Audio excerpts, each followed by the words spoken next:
Faustino takes the Ballista here and plays a Ballista for 3. It's likely that Elkins is locked out of playing Magus of the Moon. If she plays the World Breaker, hoping to cast it, takes World Breaker, hoping to cast next turn, then Magus could catch her. Now, we're going to see Ballista again for 3.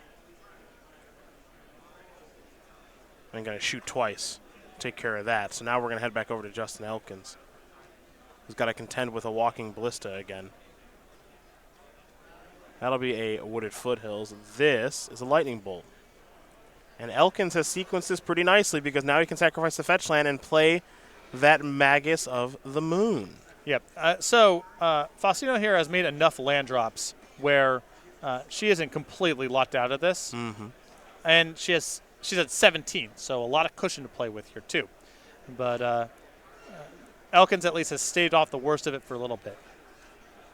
We're going to see a Sylvan Scrying here. Sylvan Scrying will resolve, and we'll see exactly what Anneliese would like to get.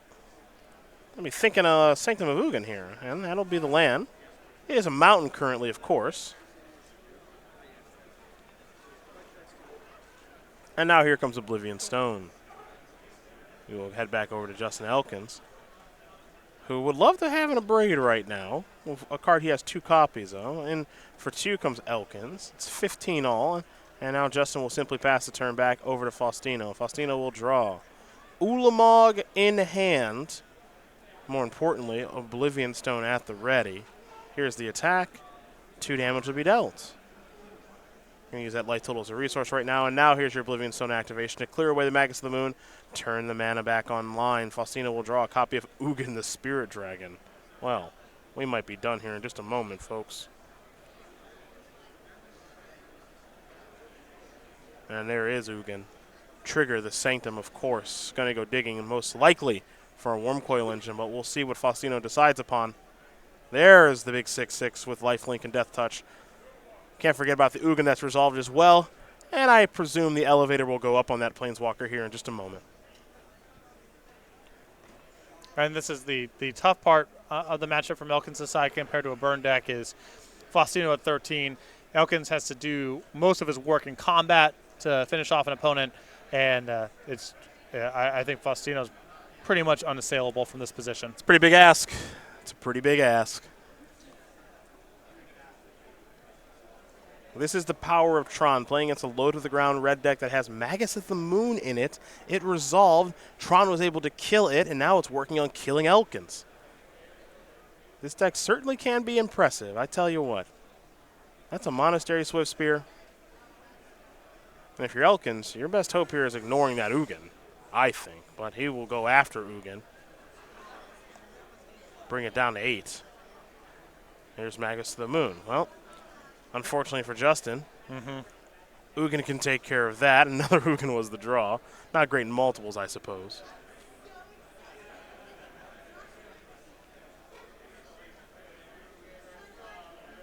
There's your shot, as Ugin will go up to 10.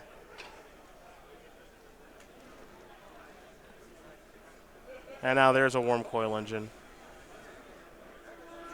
Once the deck assembles Tron, as most of you do know, it's pretty tough to beat. Justin Elkins will concede the game, and Anneliese Faustino going to win game number 1 here over Justin Elkins. Mono green Tron, too powerful. Up a game here over Bomat Red. We'll go to the sideboards here, see what Elkins can do to shore things up, and he's got some useful ones in those 15 cards. 3 Goblin Chain World, 3 Dragon's Claw, and more importantly, 3 Blood Moon, along with 2 Dismember, 2 Fairy Macabre, and 2 Smash to Smithereens. The 3 Blood Moons to get top billing here. And with Elkins having 4 copies of Searing Blades that he needs to cut, I would find room for the 2 Smash to Smithereens. I don't think they're the most reliable cards against Green Tron because so many of their artifacts just sort of cycle or trivial to sacrifice. But with 4 Searing effects in the deck, it's easy enough to make room for those. We will take a look now at Annaliese's sideboard of 4 Nature's Claim. 3 Thragtusk, 3 Thought-Knot Seer, 2 Spatial Contortion, a Grafdigger's Cage, a Trinosphere, and a Horping Whale. So the 2 Spatial Contortions and the 3 Thragtusks are great here. I like Thought-Knot Seer as well. Mixture of a body that's hard for red to get off the battlefield, plus a little bit of hand disruption. You can find room for a little bit of Nature's Claim. It's an answer to Eidolon of the Great Revel, and you can also cast it on some of your cycling artifacts to gain a little bit of life. Those are the options. big thing here, and I know you've mentioned this in the past in Modern, a lot of the matchups kind of boil down to who's on the play. Yeah, well, I mean, very few things are as representative of that as Urzatron versus Blood Moon. Whoever gets to go first, when those are the defining cards, very likely to win the game. Well, as these players do sideboard and shuffle up here for game number 2, both 6-0, looking to be on top of the standings at 7-0, we are going to turn our attention towards the StarCityGames.com newsletter. It is your source for Magic the Gathering news. Patrick, it's free, and there's some cool stuff going on. Oh, yeah, you can it gets sent to you once a week, and there's all sorts of information in the newsletter, highlights from some of SCG's best articles, upcoming SCG Tour dates and locations, possibility storm, puzzle solutions. You can find the IQs and game nights closest to you, and as Cedric mentioned, signing up is free at go.starcitygames.com/newsletter. Let's get ready for game number 2, shall we? Should be fun to watch here, as we'll see if Justin Elkins can put another win on the board here. Gave Ross Merriam his first loss. Looking to do the same thing here for Anneliese Faustino. So again, did make the top 8 of our no ban list Modern Open earlier this year. So to get back to the real focus here, yes, which is the karaoke stylistic differences. I agree. When I say performer, when describing Matthias Hunt versus Elkins, not so much. One of them dances while they sing. Matthias dances? Oh, yeah. Nice. Nice. A little surprised Matthias dances. He brought the house down with Cher's Do You Believe, which was not something I expected to be in Matthias's wheelhouse. He killed it. And there was some sort of hip swaying action going on the whole time with, of course, he had his hat on during this performance. It was really something to behold. I'm now sad I missed that moment. Hopefully that moment can somehow come back again. We're having, I think we're at SCG Con Winter. Yeah. We'll have another little karaoke fest after party. And maybe I get the option to see it in action there. I actually think I'm going to do karaoke one of these times too. Haven't pulled it out yet. Okay. I have a go-to song and everything, so I'm ready to roll. I just got to get in the right zone. That's code word for something else. Right. But I think enhanced. Yeah. I just need to be. I had to have the right level of augmentation. Yes. All of those things. Yes. We are underway here in game number 2. It's a mountain to start for Elkins. In Urza's mind there for Faustino. Well, Elkins, if he's not doing anything on the first 2 turns, I think we know what's going on here. There's a tower. Some moons over my hammy. Yeah. Show me a blood moon or a Magus of the Moon, sir. Oh, no, maybe no third land? Okay, there we go. The plan is simple. Lock out the Tron lands.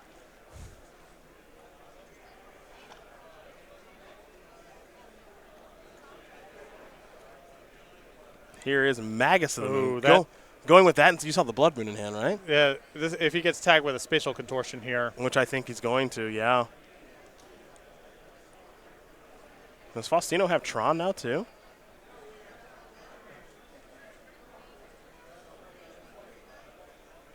All right, the answer is no. Sanctum of Ugin. Going to go to O-Stone. Yeah, now Elkins needs to get on the battlefield somehow. There's Blood Moon. There's a land. Here's Bomat Courier. All right, I like this better. Still would like to find an Abrade or a Smash to Smithereens here. Yes, totally agree with that. Chromatic Star of the draw.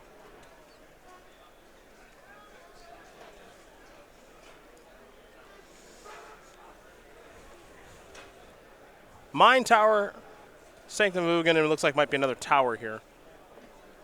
And Faustino will actually start with the Chromatic Star. Sacrifice that, draw a card. Picked up a copy of Walking Ballista. Ballista's actually not bad here. Here's a Sylvan Scrying. Scrying will allow Faustino to search up a forest, it appears, or it could be the missing Tron piece. Once again, Turbo players, both Legacy and Modern Turbos, your round one. Considering the power plant and forest now is Anneliese. Consulting the hand as well. So here's the tricky thing about Tron. You think you're doing well with a Blood Moon, but Oblivion Stone gives you a nice answer to that and buys you a lot of time. to break out of the Blood Moon and be able to get your engine online. And also post-board, if you just side into enough Thrag Tusks, you can hopefully buy a ton of time that way.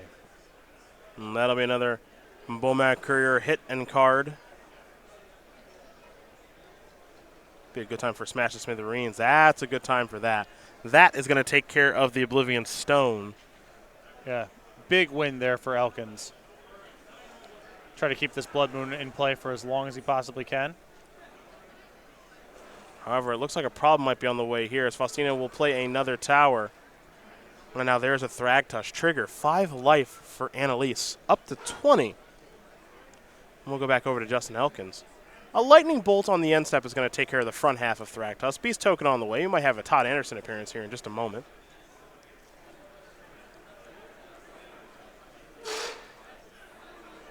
And there's a Beast. That's a Puggernaut. That is literally a Puggernaut. That is not a Beast.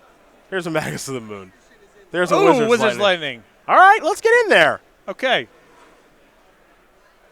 We'll get a Beast token for Well, actually, we don't need it. We don't need the token anymore because it got bolted. But I swear, Todd Anderson, you could have had some camera time. It's unfortunate for you, friend.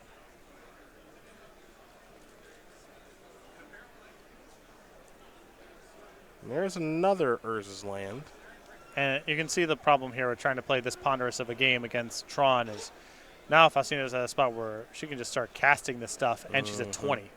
Like this Walking Ballista for 3, for example. Going to shoot down that Bomac Courier. No card advantage there. Yeah, Elkins really needed the second wave of cards to be able to have enough to work with here. And now, even with these various Blood Moon effects, he feels behind in this game. Here comes Magus of the Moon. And you mentioned he's got no shortage of Blood Moon effects. That's 2 Blood Moons and a Magus of the Moon. And who's winning this game? I would argue Anneliese. Yeah. Not a lock by any means. I think her leftovers in hand are just some cyclers, but she's drawing to pretty much any big play. There's a Chromatic Sphere. Sacrifice that for a green mana. Draw a card. Picked up a Ghost Quarter.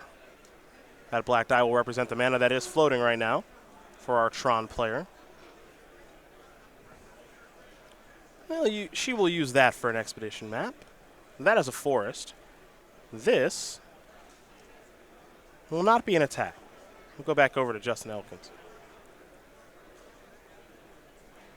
Here's a Monastery Swissbeard.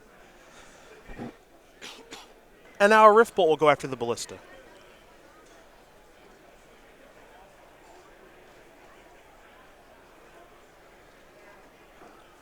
Four mana will activate the Ballista, put a counter on.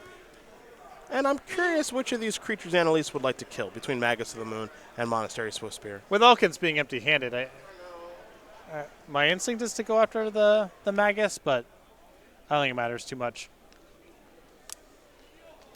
Well, Swissbeard down, and we head back over. Yeah, just because he's empty-handed, it's hard. He has to draw really well to couple together it as a 2-power creature. The Magus is naturally a 2-power creature, so.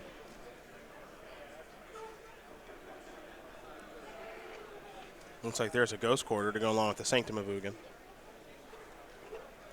And just the passing of the turn. So, Elkins' Blood Moon effects, at least for right now, well, they're doing a little bit, but ultimately, what's missing here for Anneliese is she will search up a land. What's missing here is just a payoff. She can cast them all. Yeah, any big play now, even through the Blood Moons, she can play with ease.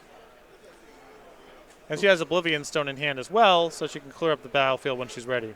Chromatic Star the draw. Power Plant the play. Sack the Star, draw a card. Another Power Plant. I actually think there's a Nature's Claim in hand too. So these Blood Moon effects very beatable. Something we've seen from Tron for so long as we go back over to Elkins. He'll draw a card. This is a Monastery Swissbeard. That will be an attack for 3. Faustino's going to fall down to 10. Faustino not willing to expose Oblivion Stone until able to play and activate all at once. And now Karn Liberated is the draw. Speaking of Oblivion Stone, there that is. Pass the turn back. Here comes the attack. 3 damage will be dealt. A little bit risky. Yeah, that's a risky hit to take. But with no white mana in the deck, there really isn't a whole lot that deals 4. So if it needs to be 3 spells.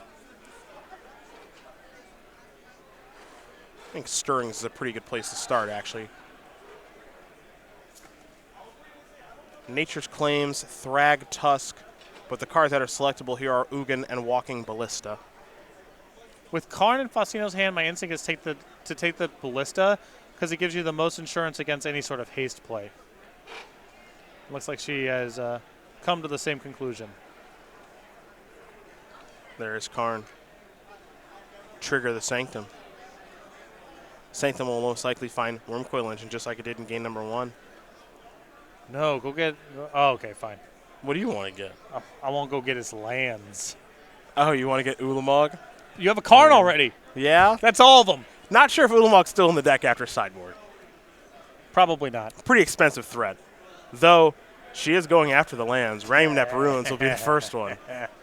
Here comes Wormcoil Engine. Elkins will draw. Justin needs to smash the Smithereens pretty bad now.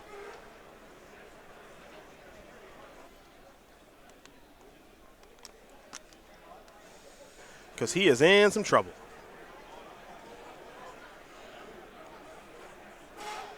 And that'll be an Eidolon. A little late.